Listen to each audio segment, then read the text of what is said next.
Bien, pues vamos a continuar con el programa de El Buen Gobierno en el siglo XXI, este seminario internacional que se da cita hoy y hasta el jueves 8 de mayo.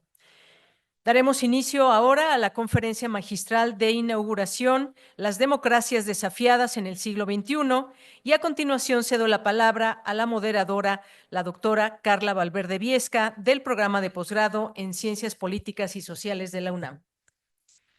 Muchas gracias. Muy buenos días a todas, a todos. Qué gusto estar con ustedes esta mañana. Quiero iniciar agradeciendo la generosa invitación que me hicieron el doctor Eduardo Robledo, coordinador del Programa Universitario de Gobierno, y el doctor Alejandro Chanona Burguete, director de la Facultad de Ciencias Políticas y Sociales. Para participar, pues, en esta sesión inaugural, acompañando al doctor Daniel Innerarity. De verdad, Daniel, es para mí un gran honor y un gusto estar contigo hoy. No necesita realmente una presentación del doctor Innerarity, pero voy a destacar algunas cuestiones pues que me parece que encuadran a quien tenemos con nosotros.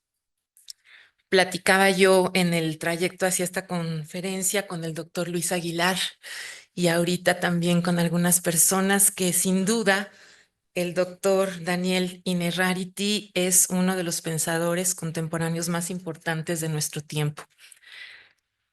He seguido su obra y pues quisiera agregar que una característica de su trabajo es el análisis crítico. Siempre lo acompaña esta perspectiva. Y bueno, pues las reflexiones que ha hecho siempre sobre los desafíos políticos y sociales del siglo 21 es realmente destacado. Es catedrático de Filosofía Política y Social en la Universidad del País Vasco, investigador Iker Vázquez, director del Instituto de Gobernanza Democrática, Governance, y titular de la Cátedra Inteligencia Artificial y Democracia en el Instituto Universitario Europeo de Florencia. Tiene una gran trayectoria académica que incluye un doctorado en filosofía por la Universidad de Navarra y tiene estudios postdoctorales en Alemania, Suiza e Italia. Lo de Alemania no es una mera casualidad. Todo su trabajo también tiene una gran influencia de la escuela de Frankfurt y el pensamiento crítico de estos pensadores. Y bueno, de ahí también lo que yo resaltaba sobre su enfoque de teoría crítica, que es muy, muy importante.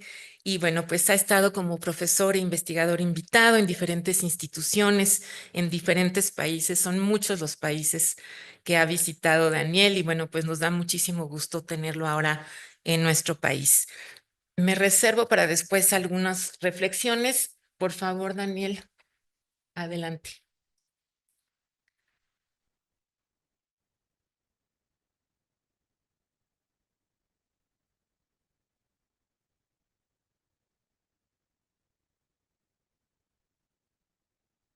Muy buenos días a todos y a todas. Estoy especialmente contento de estar aquí por un doble motivo. Por un lado, por el cariño, el afecto que le tengo a México y de manera muy especial a la UNAM. Y en segundo lugar, para hablar de un tema que me es muy querido. Realmente yo me he dedicado siempre, desde hace 40 y tantos años, a la investigación sobre la democracia.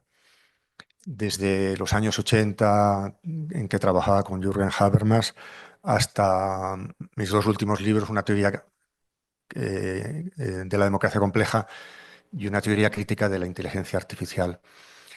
Eh, Hubiera deseado que con el paso del tiempo el tema al que me dedicaba fuera menos importante, pero desgraciadamente lo es cada vez más, y de esto no soy culpable. De esto son culpables ciertas circunstancias de las que hablaré a continuación. Si yo ahora tuviera que agradecer, saludar a todas las personas que están aquí presentes, no hablaría de lo que tengo que hablar, y me voy a ceñir a tres personas, ¿no? En primer lugar, estoy muy contento de saludar a Gabriela Ramos, que es una buena amiga y mejor candidata a secretaria general de la UNESCO. Yo no votaré en la próxima reunión porque no represento a ningún Estado, pero si estuviera allí votaría con gran entusiasmo. Creo que será una maravilla que tengamos a una mexicana al frente de esa institución tan importante, sobre todo en estos momentos de la historia de la humanidad. Y será una gran alegría que sea precisamente esta mexicana, Gabriela Ramos, ¿no? En segundo lugar, también estoy muy contento de tener aquí en primera fila a José Luis Rodríguez Zapatero, amigo, que ha demostrado dos cosas, una más difícil que la otra. La primera, ser un gran presidente de gobierno, y la segunda, ser un gran y todavía mejor expresidente de gobierno. Yo propongo para Eduardo, para que el próximo tema de la próxima reunión sea el buen exgobierno en las sociedades del siglo XXI, porque de verdad que eso es, yo creía que era algo prácticamente imposible hasta que vi que José Luis lo hacía maravillosamente bien, ¿no? Y dejo en tercer lugar a mi amigo también, Eduardo Robledo. Hace unos años me visitó en España haciéndome una propuesta totalmente descabellada. Bueno, yo no puse muchos obstáculos, y hoy tenemos lo que tenemos, una serie de sesiones, de congresos, de publicaciones, de reflexiones, y tengo el orgullo de haber estado desde el comienzo, haber sido un poco el padre casi fundador de estos eventos, ¿no? Y además me honro con su amistad y también con la de su familia, parte de la cual veo aquí y saludo muy, muy afectuosamente, ¿no? Bien, y paso ya a hablar de lo menos importante, lo menos personal, pero para lo que me han invitado aquí, que es sobre el tema de la democracia. La democracia es el gran tema de nuestro tiempo. ¿Qué va a pasar, o mejor dicho, qué vamos a hacer con esa configuración política tan compleja, tan frágil, tan vulnerable, tan maravillosa? Es lo más, yo digo esto provocativamente, el profesor Pujol no se enfadará si digo esto aquí delante de él, mejor conquista que la ciencia, que ya es una conquista de la humanidad impresionante, es la democracia. Es mucho mejor. Era más difícil hacer de la democracia que hacer la ciencia, que ya es decir, ¿no? Si no estás de acuerdo, luego lo discutimos y a lo mejor me convences de lo contrario, ¿no?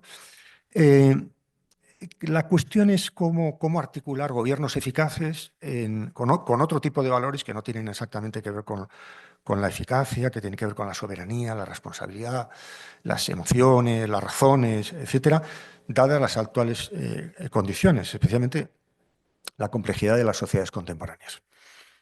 El futuro de la democracia dependerá de que seamos capaces de resolver este puzzle y combinar adecuadamente todos estos requerimientos, teniendo en cuenta que hay personajes, ideologías, crisis y nuevos entornos que la están sometiendo a una prueba de esfuerzo considerable. Entre las primeras amenazas, va a ser el esquema de mi intervención con estos 4 puntos que he querido que se ponga aquí para que no nos perdamos mucho, ¿no? Entre las primeras amenazas a la democracia se encuentran quienes tienen un programa para subvertirla. Eso que podríamos llamar los malos, bajo los formatos más diversos, autoritarios, golpistas, demagogos, intrusos. Pero también las condiciones en las que la democracia resulta inviable: desinformación, ignorancia, crisis, desigualdad, etc. Hay circunstancias para las que no estaba pensada. La democracia no estaba pensada para un mundo interdependiente, para un determinado nivel de complejidad, para la integración europea, para la diversidad, la heterogeneidad social, para un espacio público caótico, para este nuevo entorno tecnológico de la inteligencia artificial y otras cosas, ¿no? Los seres humanos, ante estas cosas, ante estas dificultades, tendemos a buscar causas personales para explicar los problemas sociales. Y nos sentimos más reconfortados con las explicaciones que remiten los problemas a la intención de unos malvados. que nos sentimos más cómodos identificando unos malvados que nos lo están poniendo difícil que a explicar las cosas por una interacción fatal o por las dificultades estructurales. La identificación de un culpable, me reconocerán, que muchas veces lo hay muchas veces hay muchos culpables, ¿no? Alivia más que la explicación por la irresponsabilidad colectiva o por la simple chapuza. Hay múltiples candidatos a ocupar ese privilegiado lugar donde todo se desvela y se resuelve. Pueden ser los fascistas de siempre, los conspiradores o las redes sociales que ahora son hechas culpables de casi todo lo malo que nos pasa. Seguimos hablando de peligros cuando deberíamos esforzarnos en medir los riesgos. Nos manejamos mejor en un entorno de causas que de probabilidades, de corrupción que de torpeza, de enemigos que de rivales, de individuos que de estructuras. Y esto nos está dificultando hacer buenos diagnósticos y, por tanto, aportar buenas soluciones. Cuando se habla, por ejemplo, de las amenazas a la democracia en el espacio digital, inmediatamente se piensa en las injerencias electorales. Estos tienen que ser los rusos, ¿no? Y no en las penosas condiciones de nuestro entorno informativo o en la mala calidad de nuestra conversación pública. Prestamos demasiada atención al momento electoral del proceso político, donde se da la máxima personalización y antagonismo, y mucho menos atención de la debida a lo que vaya a hacerse después. Esto no va solo de elecciones, va también de gobierno, aunque a veces lo hemos olvidado y en nuestros congresos tratamos de recordarlo insistentemente, ¿no? Preferimos entender lo malo que nos pasa como crisis exógenas y no como crisis endógenas, porque mientras las primeras lo explican todo a partir de causas externas o accidentes, un meteorito que viene de fuera, las segundas, las endógenas, nos sitúan frente a responsabilidades propias, riesgos generados por nuestras propias acciones. Siendo importantes las amenazas exteriores, merecen más consideración las que proceden de nosotros mismos. Esa esfera de estupidez colectiva que ha generado la mayor parte de nuestros problemas sociales, y hay que reconocerlo así. Ojalá fueran los malos los que tienen la culpa de lo mal que lo hacemos, ¿no? En parte somos culpables nosotros, ¿no? Exceptuando los mexicanos, por supuesto, ¿no? La denominada tragedia de los bienes comunes describe el daño que nos hacemos a nosotros mismos cuando nuestro horizonte se reduce a la competición cortoplacista o a la maximización del interés individual, de lo que es un buen ejemplo, por ejemplo, o un mal ejemplo, la actual crisis climática. La democracia tiene no pocos enemigos, por supuesto. No soy un ingenuo, no lo voy a negar, ¿no? Pero también muchas debilidades propias. Examinemos, esta sería mi propuesta inicial para concluir este primer punto, examinemos más las debilidades propias, y no nos consolemos con reducirlo todo a la perversidad de los enemigos. Hay malos, también hay malas, pero también hay males, y tal vez estos sean más relevantes y más dañinos que aquellos. La fijación en la maldad ajena puede distraernos de la configuración institucional con vocación de permanencia más allá de quienes dirijan las instituciones.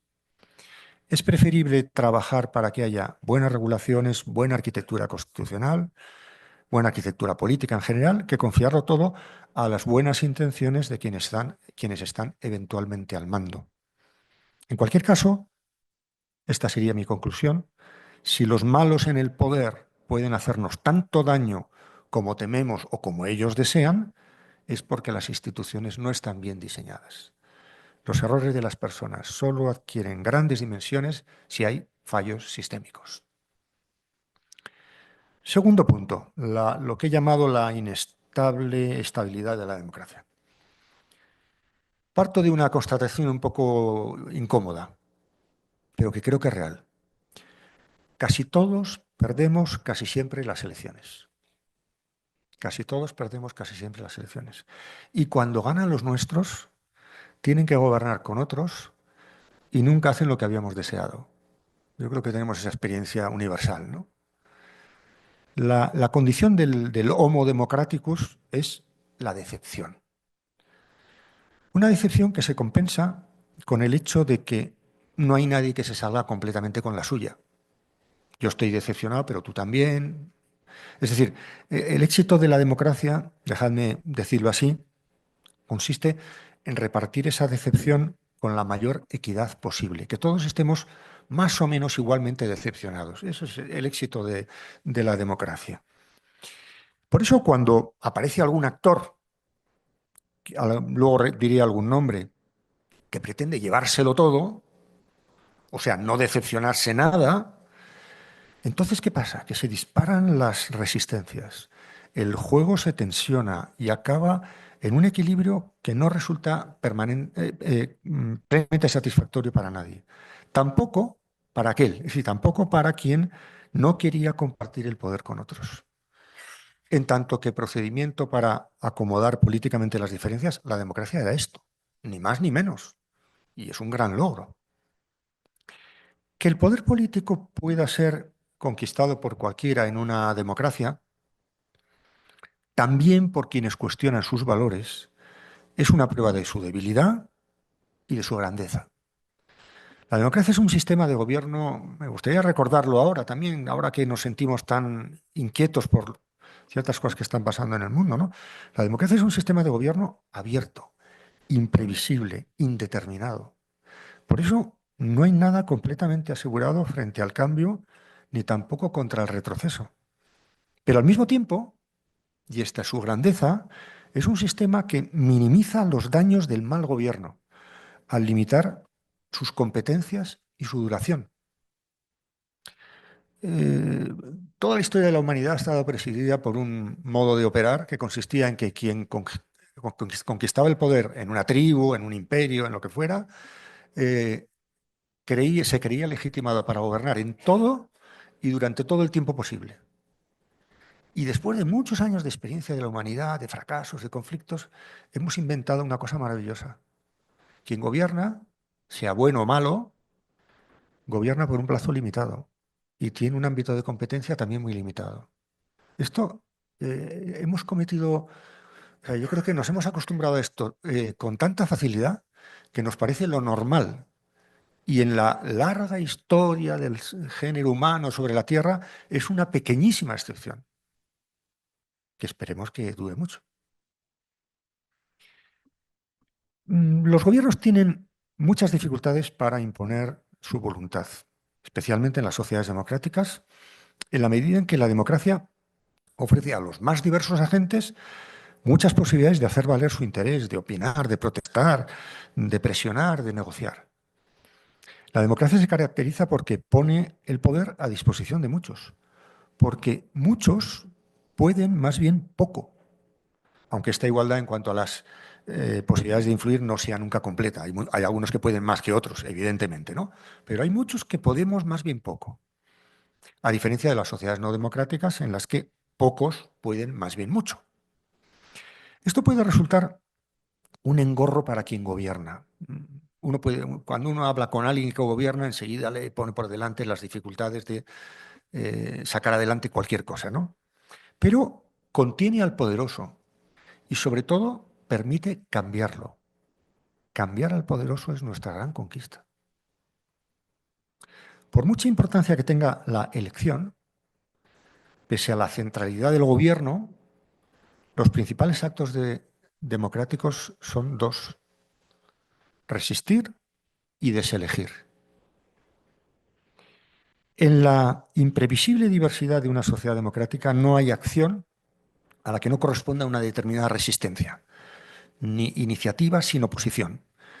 El principio de controles y contrapesos se basa en una valoración positiva de la experiencia de la reciprocidad, de las dependencias, los equilibrios, la presión organizada que hay en una sociedad democrática para llegar a compromisos.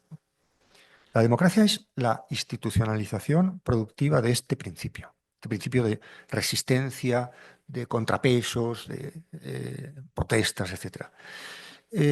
Que hemos dejado de considerar un inconveniente siempre hay gente que protesta, que molestos, ¿no? Y hemos pasado a considerar como un recurso. Es bueno que haya gente. Mira, yo viví muchos años en Burdeos y me preguntaban, los franceses siempre me preguntaban, el Instituto Cervantes estaba en la casa de Goya, ¿no? Y me preguntaban, ¿y por qué Goya murió en Burdeos? Yo nunca me había hecho esa pregunta. Y entonces me di cuenta de la respuesta maravillosa o dramática, ¿no? Porque en España, hasta la muerte de Franco, quien perdía las elecciones se iba, se tenía que ir. Y lo que posibilitó el advenimiento de la democracia era algo tan sencillo como quien pierde las elecciones simplemente pierde las elecciones. Y nada más. Y se puede quedar.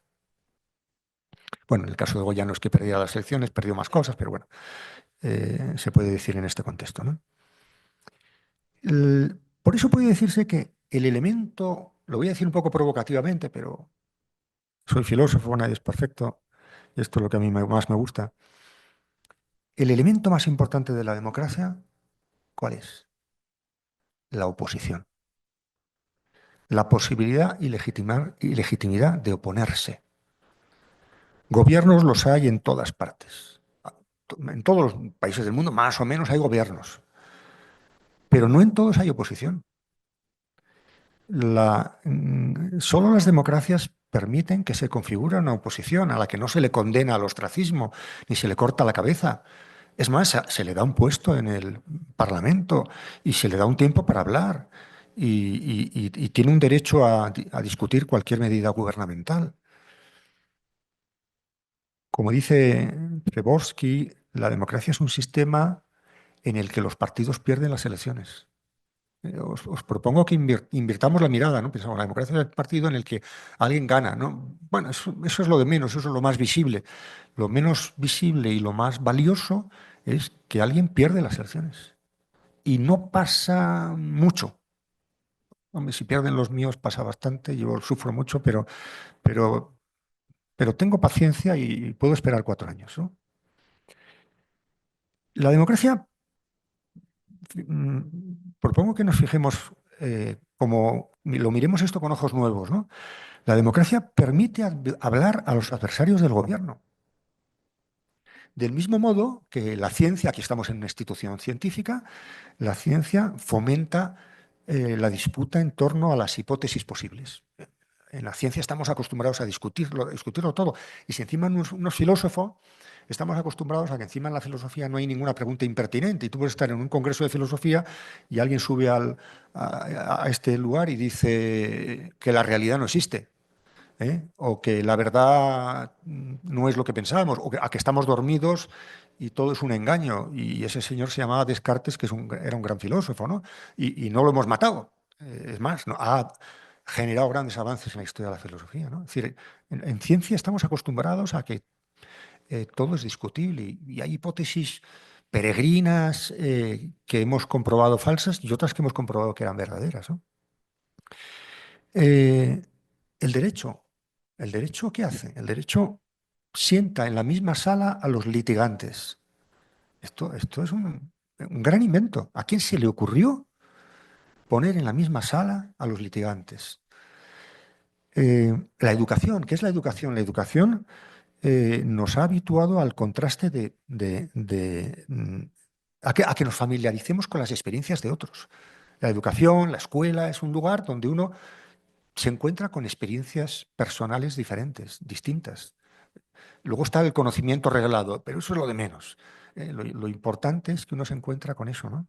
Es decir, que las sociedades modernas se han habituado al contraste de perspectivas, nos hemos acostumbrado a esto y hemos desdramatizado el antagonismo. Ahora que estamos todos hablando de la polarización y tal, a mí que me gusta llevar la contraria, como mi colega Josep Colomer, que hacemos casi siempre lo mismo y así nos va, solemos decir que esto de la polarización está un poco sobrevalorado. Es decir, el antagonismo está bastante normalizado en la sociedad y no, en una cierta medida es bastante bueno, ¿no? La democracia asegura la posibilidad de explorar alternativas y supone que la oposición, por muy derrotada que pueda estar o por muy exigua que sea, podría llegar a gobernar. Incluso en México podría llegar a gobernar, que ya es difícil, ¿no? Por otras circunstancias, ¿no? Lo voy a formular de la siguiente manera. Esta frase entra en el examen, ¿eh? Hay que copiar. Uno puede desear que algunos no gobiernen nunca, pero no debería desear que sea imposible que lleguen a gobernar. En una sociedad democrática puede haber gobierno, debe haber gobierno y deben estar activas las correspondientes resistencias frente a quien gobierna. El resultado de la estabilización de tales resistencias es una sociedad que se puede definir, se ha definido así, como pluriarquía, y que configura un sistema en el que se busca más el control de la autoridad que hacerla eficaz. O por decirlo con una terminología republicana que a algunos nos gusta especialmente, que está más interesado en impedir el dominio de la mayoría que en facilitar la decisión de la mayoría. Hemos considerado que es más importante que la mayoría tenga dificultades para salirse con la suya que en impedir ese dominio de la mayoría, ¿no? Robert Dahl, uno de los grandes politólogos, consideraba que las sociedades pluralistas se caracterizan por una amplia difusión de los recursos políticos. Hay muchos recursos políticos a disposición de mucha gente, por la profusión de poderes y contrapoderes, de manera que se dificulta la excesiva concentración de poder y se favorece una multiplicidad de actores en competencia y relativamente independientes.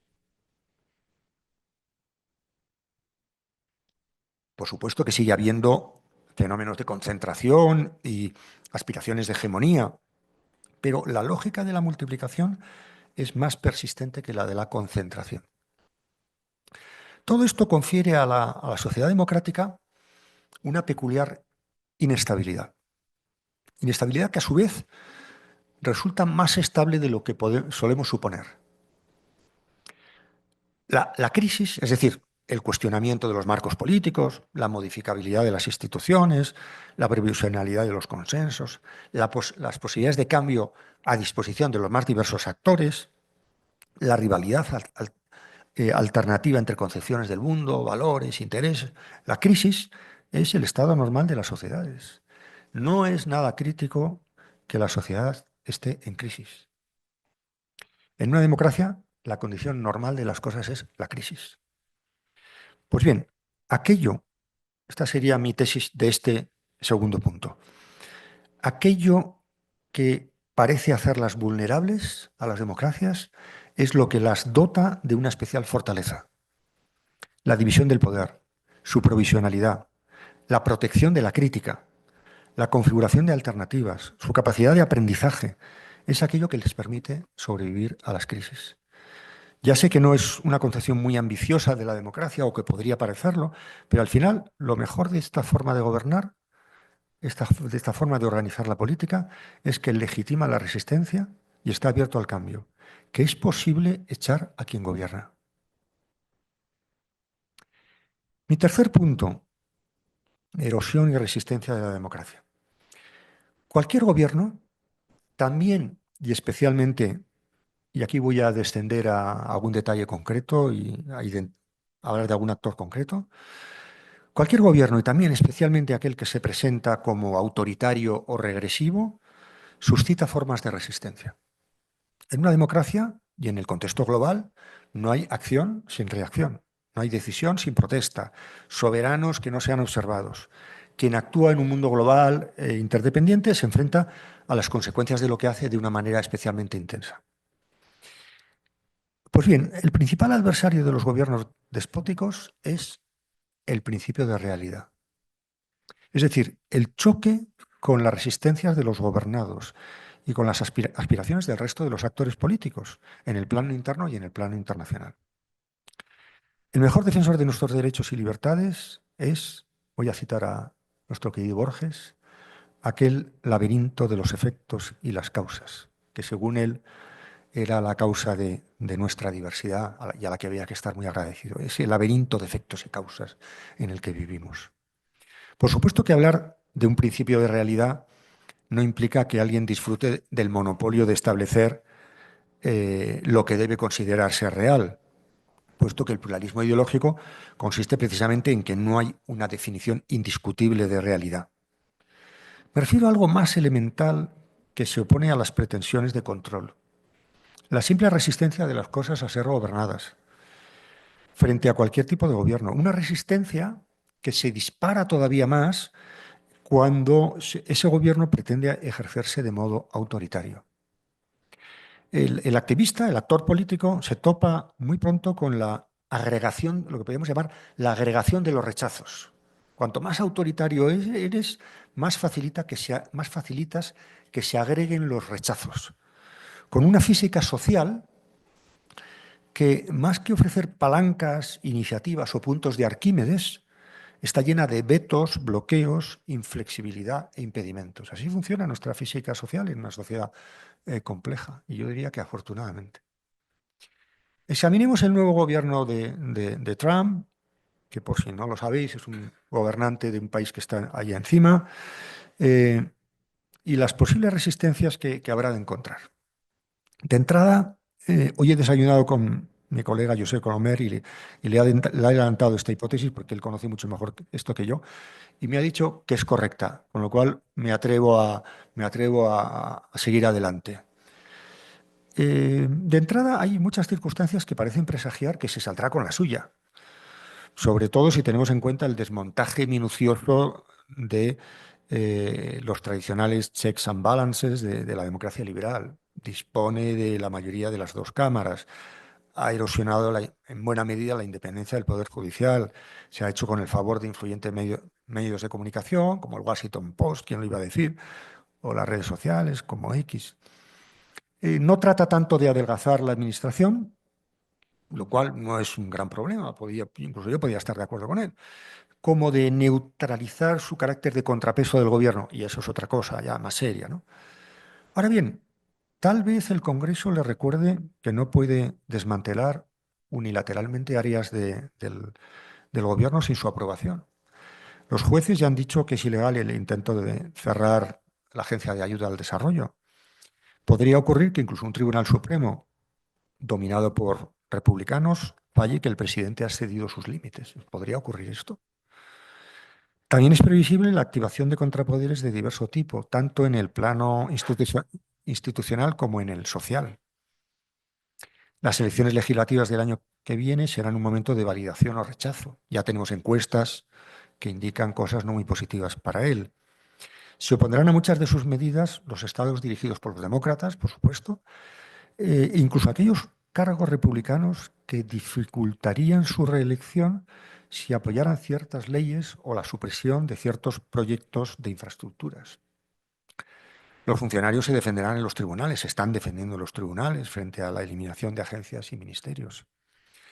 El efecto que tenga el aumento de aranceles sobre la inflación puede implicar consecuencias sociales indeseadas para el gobierno. No es previsible que las empresas acepten la expulsión masiva de los sin papeles, a quienes necesitan, especialmente en la agricultura, en la hostelería o en la construcción. Los recortes anunciados por Musk no son posibles matemáticamente. No deja de ser una paradoja que eso que despreciamos como Estado profundo sea la garantía de una moderación democrática, que a lo mejor lo que esté moderando a Trump sea eso que no resulta muy agradable, que es el Estado profundo. Los mercados no deben dictar la política de los gobiernos, por supuesto, pero no se puede gobernar sin la información que proporcionan. Y ahora hemos comprobado que los accionistas de Tesla han anticipado mejor el futuro que los votantes de Trump. La impotencia de los gobernantes autoritarios es, lo digo así, con un poco de tristeza, pero con un poco de esperanza, ¿no? La impotencia de los gobernantes autoritarios es un motivo de esperanza democrática. En ocasiones el único, o uno de los pocos. Además de confiar en la activación de estas resistencias, ¿cómo se defiende la democracia representativa, pluralista, de sus eventuales maltratadores? Yo creo que para afrontar el desafío de los gobiernos autoritarios es muy importante comenzar identificando bien en qué consiste su amenaza. Hay crisis de la democracia cuando los adversarios no se reconoce la correspondiente legitimidad. Cuando están bloqueadas las posibilidades de acuerdo y transacción.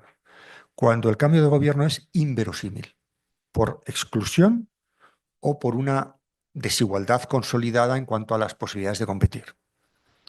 Trump habría hecho imposible el traspaso de poderes en 2021 si hubiera estado en su mano, como intentaron los partidarios de Bolsonaro en 2022. Y seguramente lo hubiera intentado en enero si hubiera perdido las elecciones. Yo creo que de eso tenemos todos la convicción, ¿no? En muchos países del mundo la oposición es criminalizada o se ve sometida a una fuerte limitación de derechos.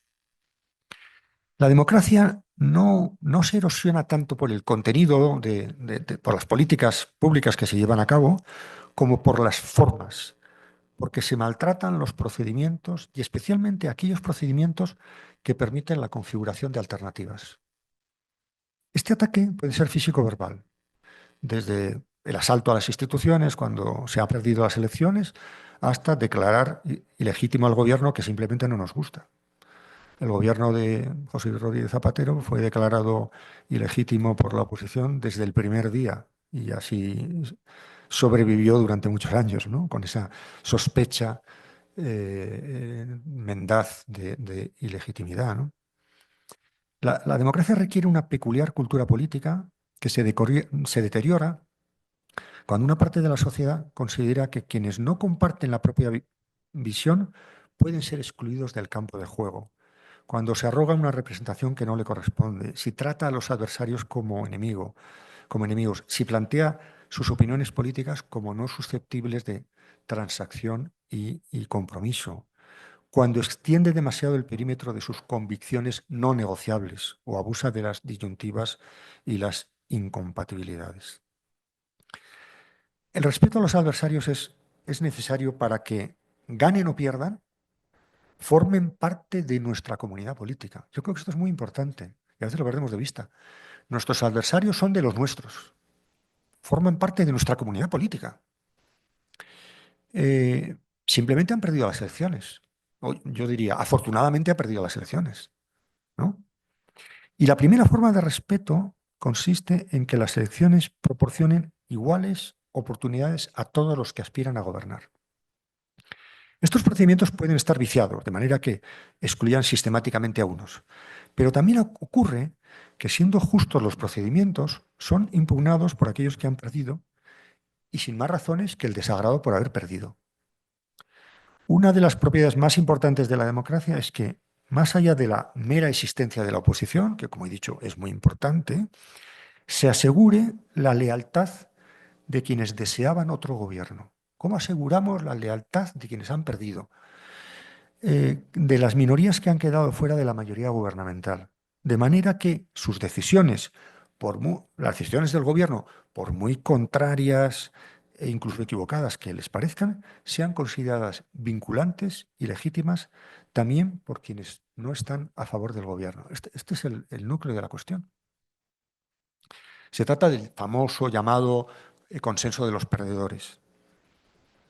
Las decisiones mayoritarias tienen legitimidad dentro de las normas constitucionales y con los procedimientos adecuados, pero una democracia exige también que tales decisiones puedan ser consideradas vinculantes por quienes están en desacuerdo con su contenido. Se trata de que y se lo digo a los ganadores, ¿no? Se trata de que los ganadores no hagan demasiado costosa la derrota a los actualmente perdedores. Y, por supuesto, hagan todo lo posible para permanecer en el poder. Los ganadores tienen que tratar de estar en el gobierno lo más que puedan y seguir ganando las elecciones. No digo lo contrario. Pero no deberían imposibilitar ser echados del gobierno. ¿Se entiende esta distinción, no? Perder es algo temporal. Lo digo por si alguno viene de algún país en el que ha perdido las elecciones, esto le puede servir de consuelo. Perder es algo temporal, ¿no? La presencia, lo que está pasando en el mundo ahora mismo en muchos países es que la presencia de posiciones extremas tensa este equilibrio. Incluso allí donde donde no hay golpes de Estado, sino un funcionamiento correcto de las instituciones y los procesos electorales, pero hay quien se sitúa o es desplazado fuera de los márgenes del sistema político. En una confrontación política que podríamos llamar o calificar como normal, cada uno de los actores se presenta como portador de las mejores soluciones. Todos los que compiten en las elecciones dicen que tienen el mejor programa electoral, fantástico, y nosotros no lo creemos según nos parezca, ¿no? Pero ninguno de ellos, digo, en una confrontación normal, se presenta como defensor de la democracia. Mi partido defiende la democracia frente a otros que no defienden la democracia. En una confrontación normal esto es intolerable. La democracia es incompatible con esa pretensión de monopolizarla. En una situación normal, repito. Defender la democracia exige que nadie sea excluido, requiere formas de conversación y de deliberación que presupongan la disposición del oponente a confrontar puntos de vista alternativos. Estamos hablando del típico esquema gobierno-oposición. Ahora bien, la irrupción de ciertos actores, muy especialmente de la extrema derecha, aparece como una oposición muy peculiar que no se ajusta a la normalidad del proceso político. Aquí tenemos un elemento nuevo, relativamente novedoso. Es una oposición interna y externa a la vez. Si fuera interna no nos plantearía demasiados problemas. Sabemos lo que hacer con la oposición interna y ellos saben lo que hacer. Pero es externa a la vez. Ocupan escaños en nuestros parlamentos, pero revientan la conversación. Están dentro de las instituciones, pongo un caso que me es más cercano, de la Unión Europea, pero pretenden el retorno de los viejos estados soberanos. Se dicen parte del mundo libre, de eso que llamábamos Occidente, mientras ceden poder a los plutócratas interiores y pactan con los imperialistas exteriores. Pues bien, ¿de qué modo hay que relacionarse con quien tiene avales democráticos, pero erosiona la democracia? ¿Y cómo hacerlo sin deteriorar por nuestra parte los principios democráticos? Que podríamos hacerlo deteriorando la democracia, cosa que no queremos hacer. Si estamos de acuerdo en que la erosión de las democracias procede de que no hay una cultura política que reconoce legitimidad a los ganadores y a los perdedores, a los primeros para gobernar con limitaciones y a los segundos para oponerse aceptando la legitimidad de quienes gobiernan, entonces la cuestión acerca de qué hacer con la extrema derecha requiere una estrategia más sofisticada de la que estamos desarrollando. No puede consistir en su mera exclusión. Y lo digo 2 días después de que en Alemania los tribunales hayan declarado Alternativa por Alemania un partido antidemocrático, ¿no? Ciertas formas de confrontación exagerada con la extrema derecha pueden proporcionar alguna ganancia en el corto plazo, pero terminan dañando ese juego de limitaciones recíprocas sin el cual la democracia no puede sobrevivir. La exclusión de otros empieza con ciertas formas de denominarles. Creo que la idea de líneas rojas, cordones sanitarios, en buena parte de los cuales yo estoy de acuerdo, y alabo a Merz en Alemania por haberlo hecho y a otros muchos, no es más que un arreglo provisional. No arreglaremos el problema de fondo que tenemos ahora mismo con este tipo de movimientos políticos. Una solución democrática y duradera, todo lo estable que la democracia permite, solo puede provenir, en última instancia, de la recuperación de quienes votan a esas opciones tan inquietantes. La recuperación democrática.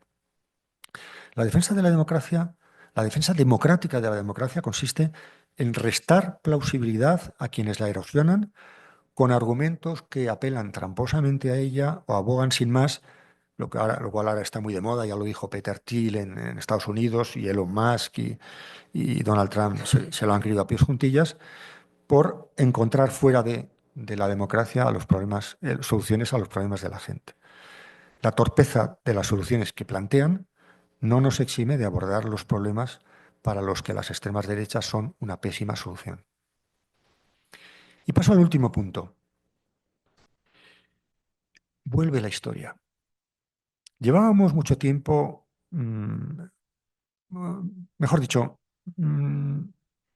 propongo empezar por preguntarnos dónde nos creíamos que estábamos, dónde nos creíamos que estábamos en el mundo. Y realmente estábamos donde nos creíamos que estábamos. Yo pienso que no. Vivíamos en una especie de 30 gloriosos prolongados, como dirían los franceses, ¿no? Pese a las múltiples señales que anunciaban su acabamiento. La ola de terrorismo con la que se inauguró este siglo, el 11 de septiembre de 2001 en Nueva York, era una respuesta perversa a ciertos conflictos que no se habían terminado de resolver. No fue una mera anormalidad brutal cometida por unos extraños, sino la revelación de una grave o de varias graves disfuncionalidades de nuestro mundo. Para los privilegiados, la guerra se nos había vuelto literalmente inconcebible, pero seguía siendo real en muchos lugares del mundo. No nos olvidemos. Y en los últimos años se ha convertido en una realidad próxima, con una amenazante escalada que podía llegar a implicarnos en unas dimensiones que no habíamos imaginado. Con la crisis económica se hizo patente la fragilidad de una economía financiarizada en un mundo interdependiente. Con la pandemia descubrimos una dimensión de nuestra exposición a ciertos riesgos compartidos. Con la guerra comercial estamos comprobando que la democracia no es un logro irreversible. Casi ninguna de estas cosas fuimos capaces de anticiparlas. Es curioso, casi ninguna de las crisis importantes que hemos tenido en lo que va de siglo estaban en nuestros radares, al menos en la dimensión que adquirieron. Todo ello con el trasfondo multiplicador de la crisis climática que desde hace años nos advierte de la insostenibilidad de nuestro modo de vida. No terminamos de saber qué hacer, esto es lo que a mí más me preocupa, no terminamos de saber qué hacer con la ambigüedad de un mundo interdependiente, que nos ofrece enormes oportunidades y nos hace vulnerables en una medida también inédita. Pues bien, ahora constatamos que buena parte de los nuevos aspirantes a señores del mundo no han aprendido nada de estas crisis. Que el mundo de ayer iba a desaparecer, algo previsible. La amplitud del efecto, si la amplitud del efecto ha sido tan grande es por nuestra falta de prevención y de anticipación. ¿Hace cuánto tiempo sabíamos que Europa ya no era el centro del mundo? ¿Hace cuánto tiempo lo sabíamos? ¿Cuándo dejaron de saber, cuándo dejaron de ser lo que eran la OTAN, el comunismo o la democracia más antigua del mundo? ¿Hace cuánto tiempo eso ya no se podía decir sin sonrojarse? Cuando seguramente vivíamos en una falsa seguridad, pese a que diversos factores presagiaban el actual desorden. Mi pregunta sería, ¿y si fuera más real este horizonte de incertidumbre que la cómoda tranquilidad que habíamos conseguido a base de no prestar atención a los riesgos latentes? Si hubiera que definir con una idea nuclear en qué consiste el momento en que estamos viviendo, ¿qué podría definir esta época? Yo diría que asistimos a el final de las grandes convergencias. Y voy a tratar de explicarlo. Se suponía que tecnología, integración, comercio, paz, economía, democracia, igualdad, discurrían al mismo tiempo, convergían, tirando uno de otro y en un cierto equilibrio.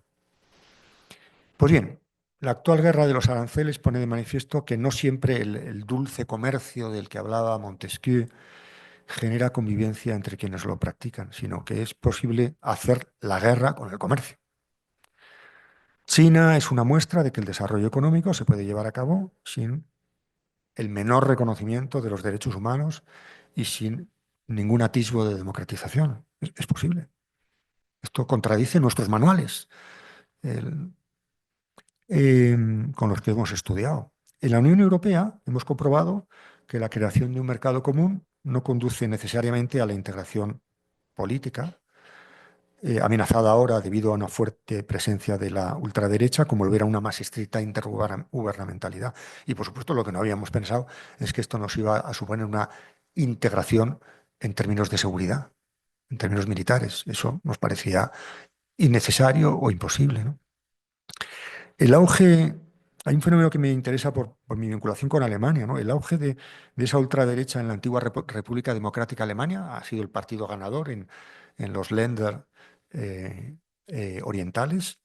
Evidencia que la unificación alemana, un euro igual a un marco oriental igual a un marco occidental, como hizo Kohl y aceptamos todos, no ha generado forzosamente una igualación económica y de cultura política entre sus territorios, en absoluto.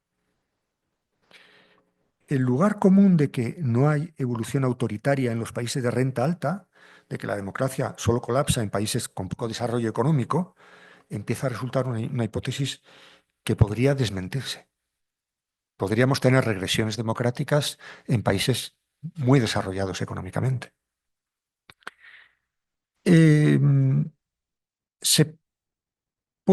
Si puede haber comercio con aranceles extremos, también puede darse capitalismo sin democracia, ciencia sin derechos humanos, liderazgo sin integración, aceleración sin avance. La crisis ecológica evidencia que es posible algo tremendamente paradójico, que es un desarrollo sin recursos. Es decir, algo tan paradójico como un crecimiento que anula sus condiciones de posibilidad. Esto es lo que tenemos. Y la narrativa liberal y colonial que aseguraba un efecto derrame en virtud del cual el enriquecimiento de unos pocos terminaría por beneficiar a todos, es contradicha por la persistente desigualdad en el interior de los países y en el ámbito global. El fin de la historia, el final de la historia que presagió Fukuyama tras el final de la Guerra Fría, se entendía como el final de las grandes luchas ideológicas con el triunfo de la democracia liberal. Este final sería el resultado de la gran confluencia entre capitalismo y democracia. Frente a este diagnóstico resultan hoy más verosímiles el célebre trilema de Roderick, con el que, por cierto, tampoco estoy muy de acuerdo, pero que enuncia la imposibilidad de tener al mismo tiempo democracia, soberanía y globalización. O sea, alguien que habla de imposibilidad de convergencia. O la teoría de las modernidades múltiples de Eisenstadt, según la cual la distinción entre lo tradicional y lo moderno es inservible para entender el mundo contemporáneo, en el que conviven lo arcaico y lo moderno, la brutalidad política y una tecnología sofisticada. El discurso de la poshistoria se ha revelado como un análisis completamente fallido. Tal vez esto nos obligue a pensar el tiempo histórico de otra manera, ¿no? Hoy nos encontramos ante lo que el historiador alemán Reinhard Koselleck llamaba la contemporaneidad de lo no contemporáneo. Perdón por la expresión, pero es dicha por un alemán, se la disculpamos todos, ¿no? Conviven muchas cosas que nos parecían contradictorias, porque estábamos convencidos de que toda novedad implicaba una desaparición. Pues bien, ahora hay novedades que no implican desapariciones de aquello a lo que aparentemente pretenden sustituir. Una realidad nueva, según esa teoría, sustituiría completamente a la anterior sin que quede un resto, sin que sean posibles síntesis insólitas que no habíamos previsto.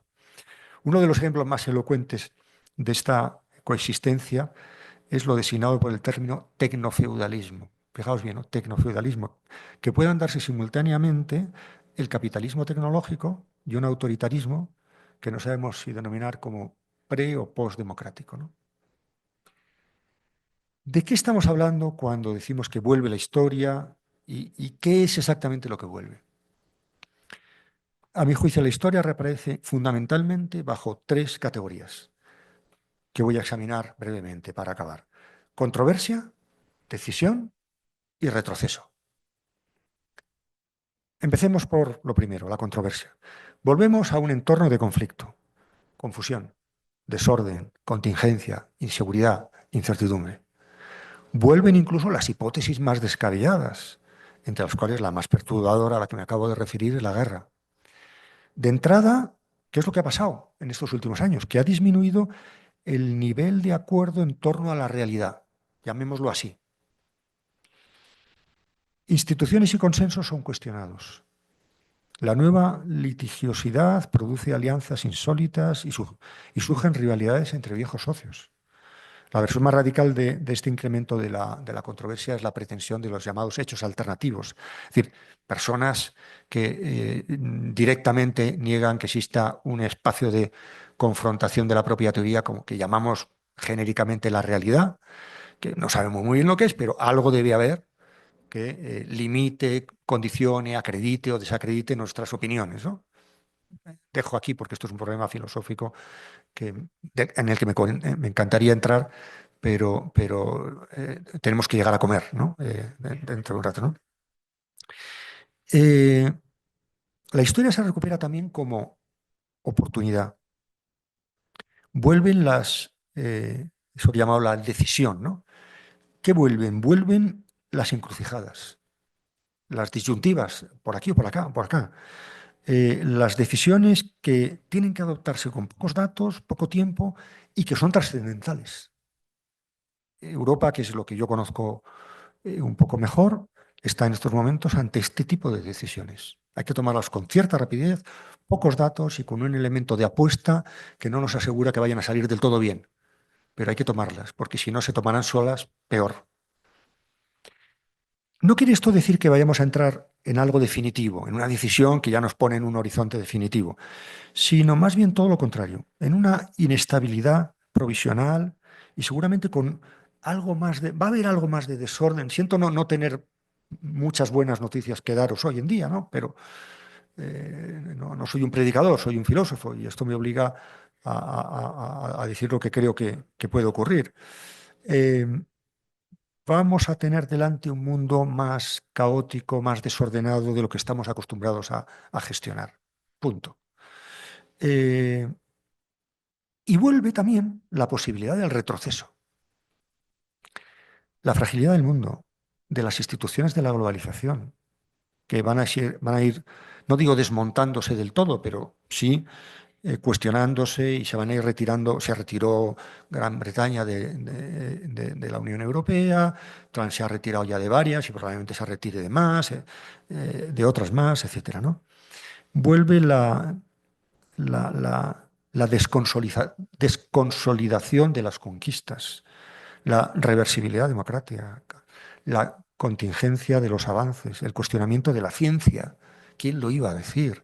Una nueva intemperie. La historia era esto y parecía que lo habíamos olvidado. Por cierto, habla hablar de retorno de la historia no significa que vuelvan acontecimientos pretéritos o que se reproduzcan situaciones similares a las del pasado, sino que vuelve la imprevisibilidad y la indeterminación del futuro. Esto es lo que vuelve, que el futuro vuelve a ser más imprevisible, más indeterminado de lo que habíamos pensado. Ese meollo, además, de la condición humana que habían hecho invisible promesas excesivas, los cálculos también excesivos y las predicciones inexactas. El común denominador de las diferentes experiencias contemporáneas del tiempo es que los futuros están en cuestión. No digo que los futuros no existan y hayan desaparecido, simplemente que están en cuestión. Ya está. No es poco. Ya no vale la idea de que las cosas seguirán como hasta ahora, mejor o peor, porque se ha quebrado esa lógica de la continuidad. Ya no vamos a estar en un mundo incremental, en el que vamos avanzando poco a poco, pero en una dirección conocida. Cada vez ganamos un poco más de dinero, nuestros hijos viven un poco mejor, Europa se integra un poquitín más, pero, pero muy lentamente, pero en la dirección que sabíamos, las instituciones globales adquieren cada vez un poco más de peso. Era una dirección conocida y una lógica incremental. Esto se ha acabado. Lo cual no es necesariamente una mala noticia, no es necesariamente una mala noticia, sino que es simplemente una apelación a nuestra responsabilidad. Por eso ni siquiera podemos estar seguros de que todo esto nos vaya a devolver a lugares pasados. El tópico ahora es decir que vamos a volver a lo que en Europa era la República de Weimar, ¿no? Entre las dos guerras, ¿no? Yo creo que eso no se va a repetir, ¿no? Con la historia, con esto ya termino, de verdad, con la historia vuelven dos cosas.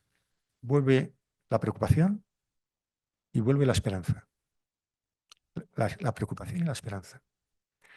Cuando se nos anunciaba como hemos vivido hasta ahora, la llegada de algo inexorable, nuestra única tarea, ¿cuál era? Prepararnos. La actual vuelta de la historia exige y permite que hagamos algo más, exige y permite que hagamos algo más que celebrar la llegada de lo inexorable. Las turbulencias actuales dibujarán un nuevo mapa de nuestras responsabilidades, de todas nuestras responsabilidades, de todos los que estamos aquí, y de lo que podemos y debemos contribuir a que pase. Y esto es bueno. Antes no había esperanza. No vivíamos en un mundo de esperanza, vivíamos en un mundo de un crudo determinismo. Bastaba esperar, bastaba ponerse en la cola, bastaba acelerar un poco más el curso de las cosas.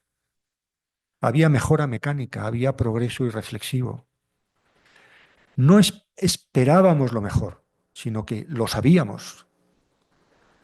Hay esperanza donde lo mejor es posible, pero no necesario.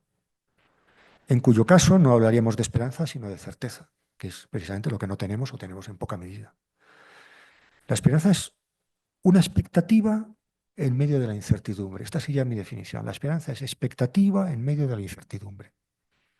Esperamos porque las cosas pueden mejorar y porque también el mal es frágil y perecedero. No es poca cosa saber que tampoco lo peor es irreversible. Muchísimas gracias por su atención.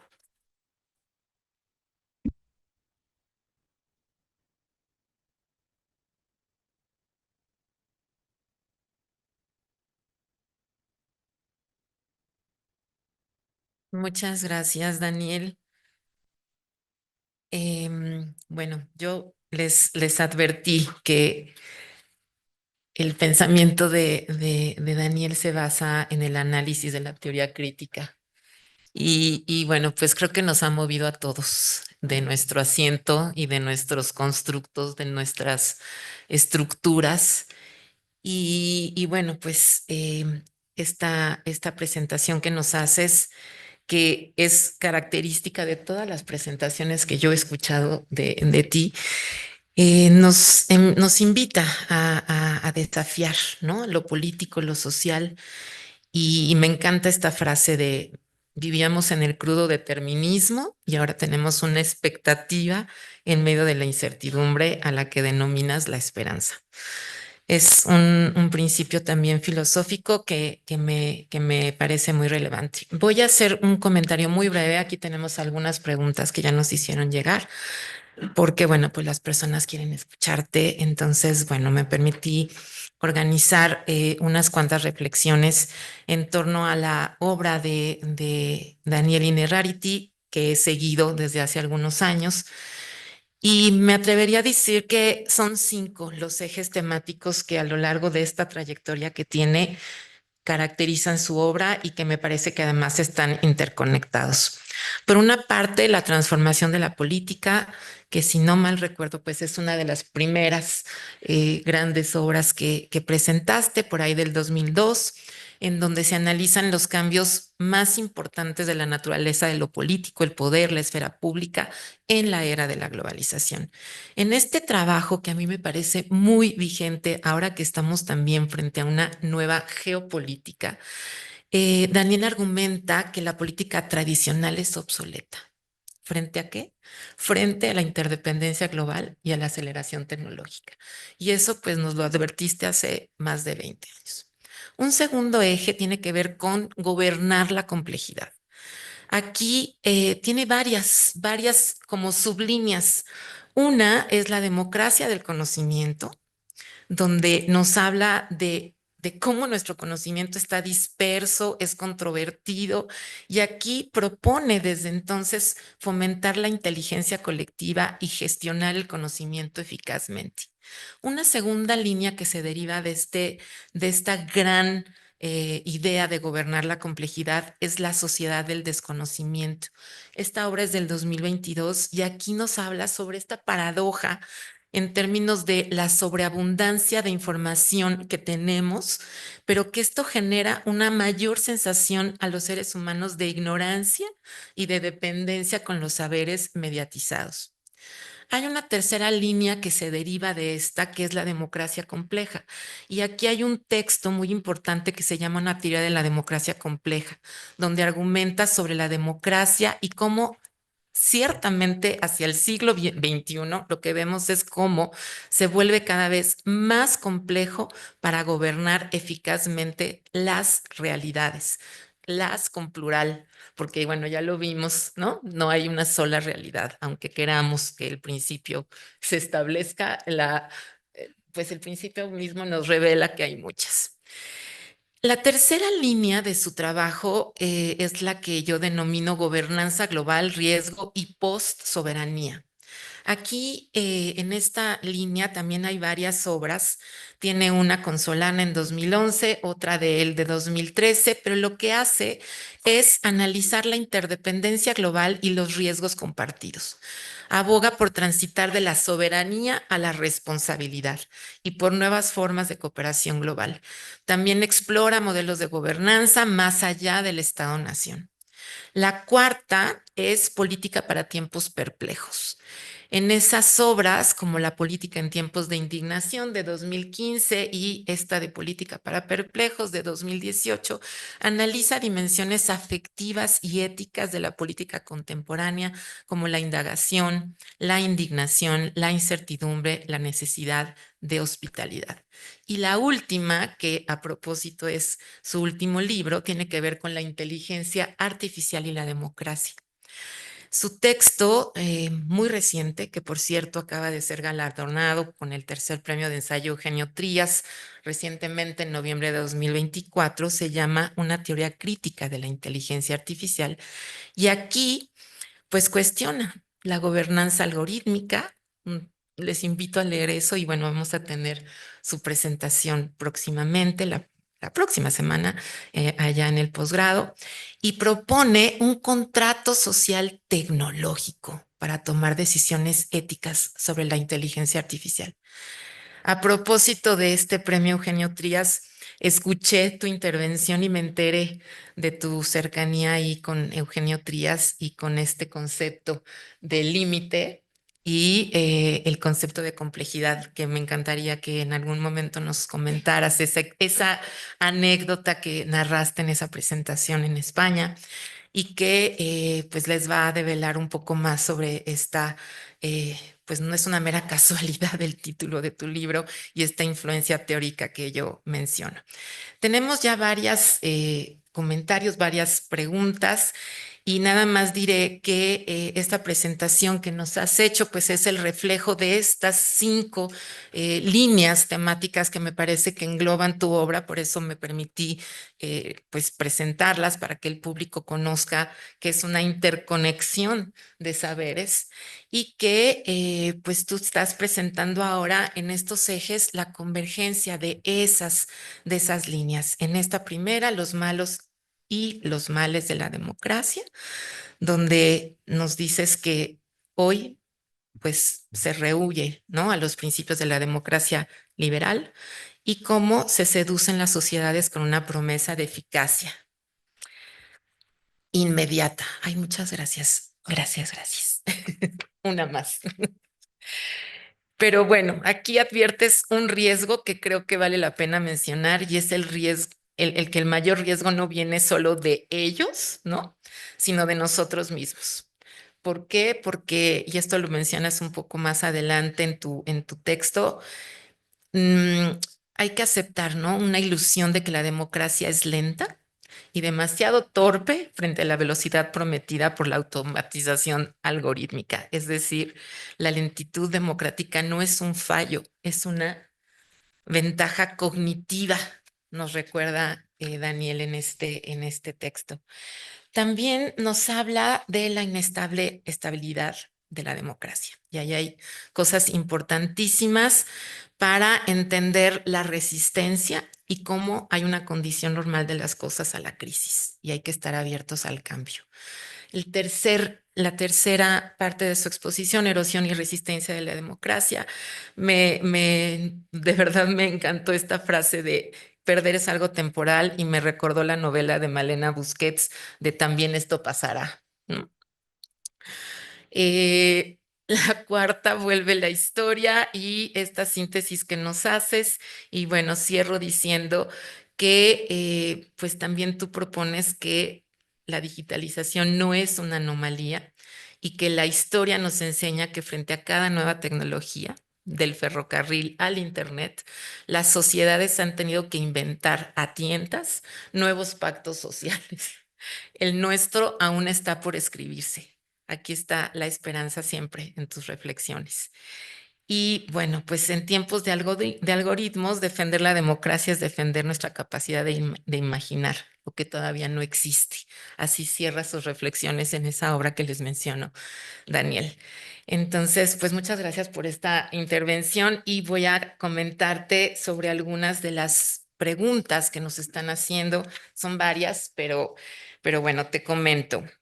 El doctor Antonio Flores Vera, que está por aquí, de la Facultad de Ciencias Políticas, dice: ¿democracia o democratización? ¿Cuál es el mejor camino? Rubén Miranda, de la Escuela Nacional Preparatoria, y de veras qué gusto que nos acompañe el alumnado. ¿Cómo puede prevalecer la democracia en un ambiente institucional centralizado y con problemas estructurales? Romeo Vite, de no sé de qué facultad. ¿Qué importancia le da a las libertades como elemento total de la democracia? Tenemos una más de María Teresa Martín, de la Facultad de Ciencias Políticas. ¿Qué opina usted sobre el sistema electoral español? Dice, provoca un Congreso muy fragmentado e incluso el gobierno de coalición entre Suma y PSOE, teniendo en cuenta que para obtener la investidura del gobierno el presidente necesita el apoyo de independentistas, lo cual no tiene ningún interés en el bien de los intereses españoles. No creo que fue el modelo, que este modelo está agotado o en crisis. Necesitaría una modernización electoral este sistema para ganar gobernabilidad? Bueno, la pregunta es abierta. Raquel Cerur, de la Secretaría de Relaciones Exteriores, ¿considera usted que la crisis de la democracia se ubica en un panorama más amplio de una crisis civilizatoria? Miguel Ibinarriaga, de la Facultad de Ciencias Políticas, mencionó que el estado de crisis es parte de la democracia, pero ¿cuándo se cruza la línea entre esa crisis normal y una que pudiera poner en riesgo la existencia de la democracia? ¿Qué se puede hacer desde la academia para reconocer estos casos? Gabriela Stephanie Pérez, de la Facultad de Contaduría, creo que es. ¿Cómo hacer un contrapeso a la oligarquía tecnológica, al tecnofeudalismo, cuando hay un apoyo recíproco con un gobierno y que a su vez posee medios masivos de comunicación y decisión de inversión o desarrollo? Luis Elías León, de la Facultad de Ciencias Políticas, ¿considera usted que la elección popular de jueces, magistrados y ministros fortalece o debilita la legitimidad? No podía faltar esa pregunta. En una democracia compleja como la mexicana, la implicación de herramientas digitales podría sumar a esta inestabilidad estable presentada en el contexto histórico y democrático. ¿Cómo usarlas sin desarticular estas instancias? Esta es de la doctora Cristina Puga. Su acercamiento a la democracia es optimista y esperanzador. Su análisis del contexto es, sin embargo, más conflictivo y tal vez pesimista. Como el primero matiza al segundo.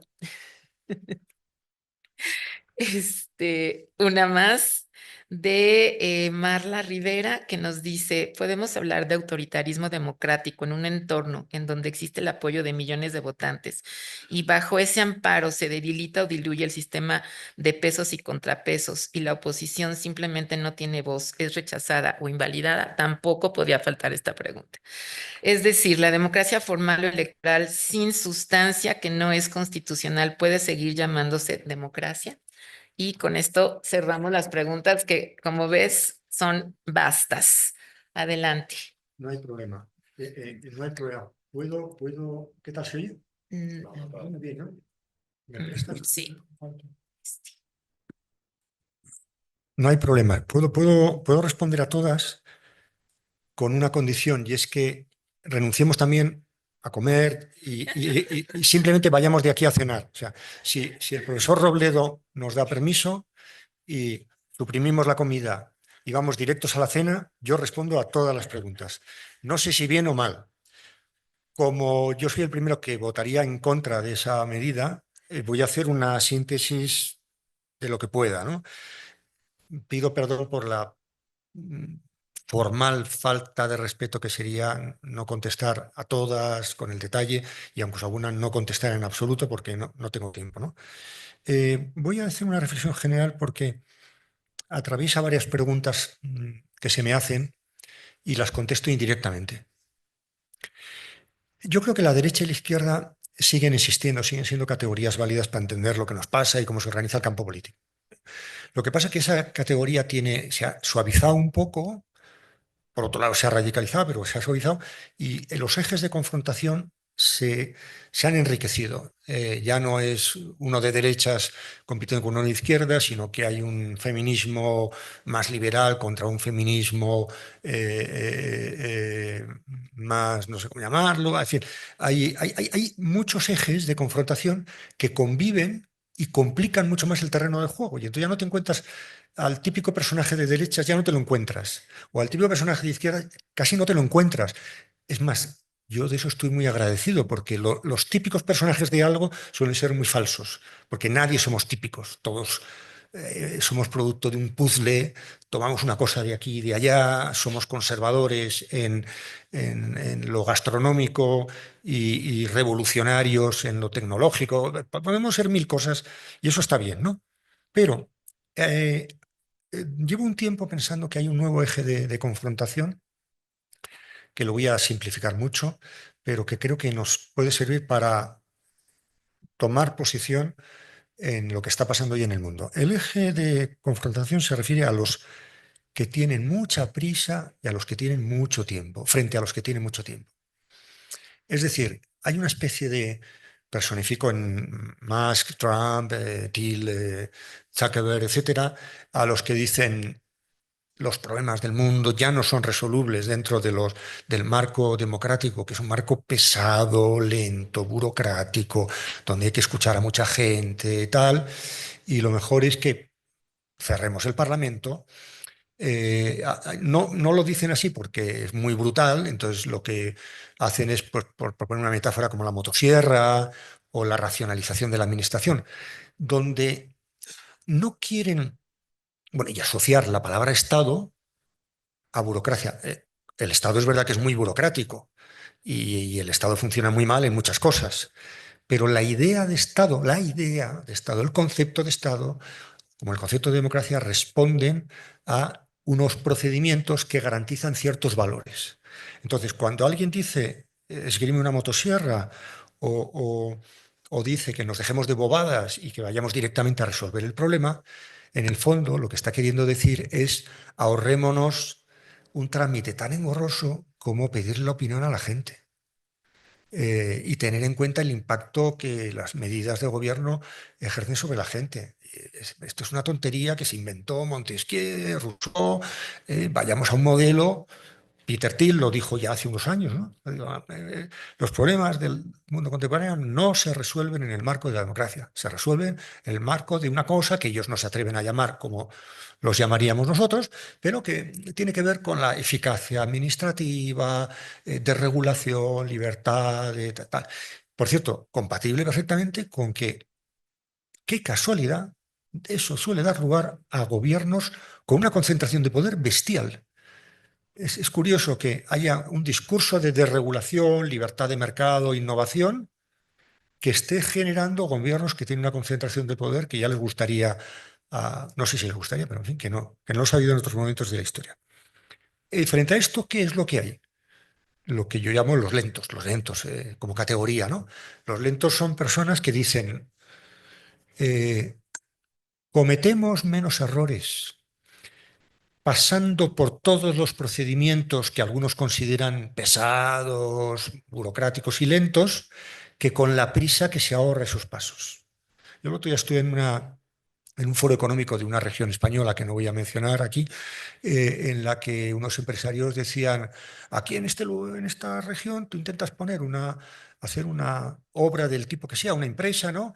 Y al final no consigues hacer nada porque hay una burocracia terrible, ¿no? Y tuvimos un debate y yo le preguntaba, ¿a qué te refieres con burocracia? No, no, por ejemplo, yo no puedo poner aquí un centro de no sé qué, ¿eh? Sin preguntar a todos los ayuntamientos que están implicados bueno, es que hay que preguntar a la gente, es que la democracia es un sistema político que supone que todos los afectados por una decisión tienen que tener algo que decir en la decisión. No que la decidan, porque eso no es posible, vivimos una democracia representativa, pero los procedimientos están para salvaguardar algún valor democrático. La otra cosa que decía, de la que se quejaba este empresario, era de que había que pedir había que pedir informes de impacto medioambiental, que son otro engorro también. Bueno, eso es otro valor que a mí me parece que es muy importante preservar. Entonces, de verdad, creedme, estoy convencido de que este está siendo ahora mismo el eje de confrontación, que ya no se llama exactamente derecha o izquierda, sino eficacia conseguida a base de ahorrarse algún procedimiento burocrático prescindible, pero también algún procedimiento que garantiza algún valor democrático del que no deberíamos prescindir. Y una lentitud, hombre, que deberíamos hacerla más ágil. Aquí el debate ha sido siempre el debate clásico, democristianos, socialdemócratas, ha sido el tamaño del Estado, el tamaño del mercado. Es un debate normal.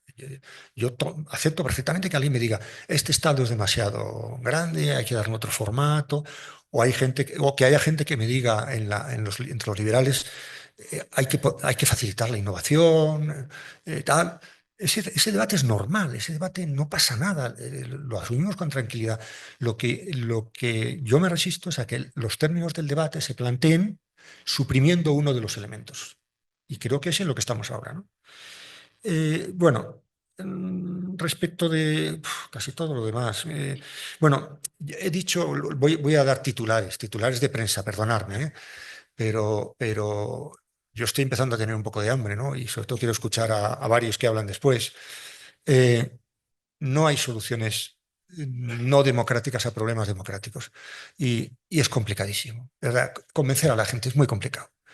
Deliberar, hablar, debatir, transaccionar, es muy complicado. Pero no hemos inventado nada mejor. Entonces, si alguien quiere resolver el cambio climático, la eficacia, el desarrollo tecnológico por otro procedimiento, se va a equivocar. Punto.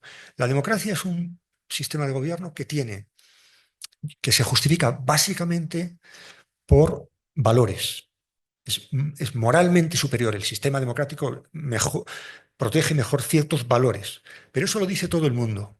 Yo digo una cosa que creo que no se dice tanto, que es el sistema más inteligente. El sistema más inteligente. Tomamos decisiones más inteligentes cuando preguntamos a la gente, establecemos debates, hacemos intervenir a muchos actores, solemos cometer menos errores que los prisillas que van a toda velocidad ahorrándose eso, ¿no? El último libro que escribí, un pequeño libro, se llamaba La libertad democrática. Es un libro donde analizaba una cosa que contesta una pregunta, pero solamente puedo arreglarla con un momento de publicidad. Que lea ese libro, el que me ha preguntado eso. Hay un giro perverso ahora mismo, bueno, perverso y al mismo tiempo desafiante para que nos dedicamos a pensar esto, en virtud del cual la libertad se ha convertido en un concepto de derechas y la gente de izquierdas es la más obediente. Yo vivo en un pequeño pueblo de Navarra, en la montaña, donde tengo un estudio sociológico, empírico, incuestionable. La gente más de derechas era la gente que salía más a la calle durante la pandemia, que obedecía menos las normas de confinamiento.